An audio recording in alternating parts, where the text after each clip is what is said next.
So kini nga video nahitabo ni katong niagi April 8, 2025.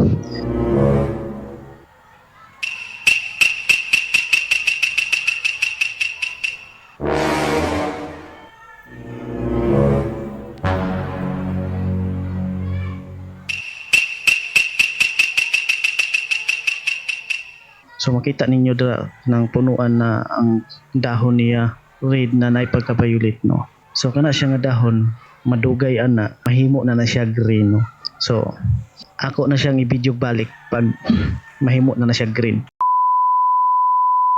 So karon April 15, 2025. So makita na to karon ang dahon sa punuan nahimo na siya green, no. So nausab na yung color, nahimo na siya green ang color sa dahon. Din karon nganong nahimo man siya green ang color sa dahon nga katong niaging adlaw red man na ang naipagka-violet ang color sa dahon. So ang dahilan nganong nahimo siya green karon ang dahon sa punuan tungod kay ang ngalan na ng punuan mangga. Kay katong niaging adlaw April 8 nagkataon to nga ang dahon sa mangga nag-change siya. Once ang dahon sa mangga mag-change na siya, matagak tong mga daan na dahon di puli tong bagong turok. Di kanang bagong turok ng dahon ang color niya ana red nga naipagka-violet.